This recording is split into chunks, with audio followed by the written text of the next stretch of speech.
Сәлем оқырман, арнама қош келдің. Жалпы күздің ғажайып жемісі долананың емдік қасиеті жайлы білесіз бе? Ендеше видеоның соңына дейін тыңдаңыздар. Өсуі жай болғанымен долана төзімді ағаш болып саналады. Дәрілік мақсатта долананың жемісі мен гүлін пайдаланады. Доланадан жасалған дәрілер орталық жүйке жүйесін тыныштандырады. Жүрек, бұлшық еттеріне күш береді.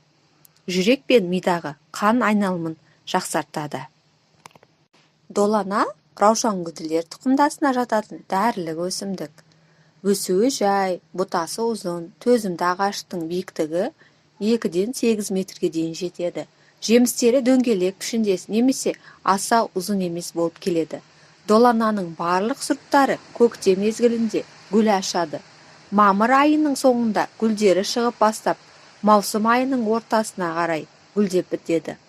Гүлденгенде қызыл, қызғылт түстер береді. Ал қыркүйек айында жеміс бере бастайды. Піскен жидектің түсі қызыл, кейде қызғылт сары болады. Шипалы дәруменге бай өсімдік көбіне таулы аймақтарда өседі.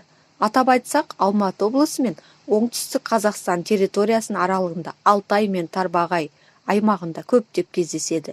Үй жағдайында қарапайым бақшада да өсе береді. Сықырлаған аяз бен шыжыған ыстыққа шыдамды. Бастысы ашық күн астында тұруына мүмкіндік берсе болғаны.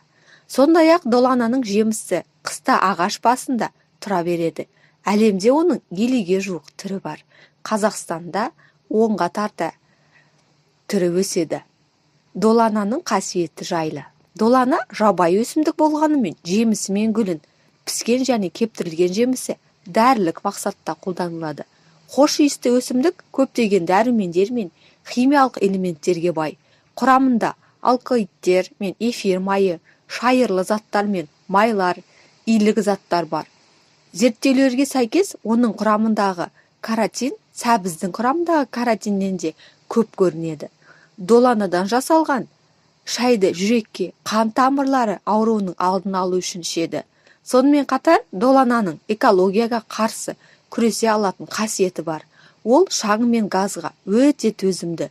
Долана бір жағынан сәндік ағаш саналады. Сондықтан бағбандар оны аулаға, орталық алаңдарға көп өсіреді. Долана калориясы төмен өсімдіктің қатарына кіреді. Ағзаның дәрумендер мен минералдарға деген бір тәуліктік қажеттілігін қанағаттандыру үшін бір стаканнан қолдану жеткілікті. Құрамында С дәрумені, А дәрумені, Е, фруктоза, пектин, кумарин және оксикомарин, сорбитол, мал қышқылы, урсол қышқылы, бояғыштар мен таниндер, микроэлементтер, мыс, калий, мырыш, марганец, темір, бор, сален бар. Долана қандай ауруға ем? Орталық жүйке жүйесін тыныштандырады. Жүрек бұлшық еттеріне күш береді. Жүректің қан айналымына пайдалы. Жүрек пен миды оттегімен қамтамасыз етеді. Мидың қан айналымын жақсартады. Ұйқысыздықтың алдын алуға, ұйқыны қалыпқа келтіруге қолданады. Иммунитетті нығайтады. Тері ауруларына ем. Физикалық төзімділік пен ақыл-ой белсендігін арттырады. Холестериннің сандық мөлшерін қалыпқа келтіреді. Дәрігерлердің кеңесіне жүгінбей пайдалансаңыз, ағзаңызға зиян тигізуі мүмкін. Ұзақ уақыт тұтынудың соңы жүрек ішек қызметінің нашарлауына апару ықтимал. Қан қысымын төмендетеді. Сол себепті қан қысымы төмен адамдарға қолдануға кеңес берілмейді. Бүйрек қызметі нашар адамдар қолданбағаны дұрыс. Аяғы ауыр немесе емізулі баласы барларға өсімдікті қолдануға мүлдем болмайды.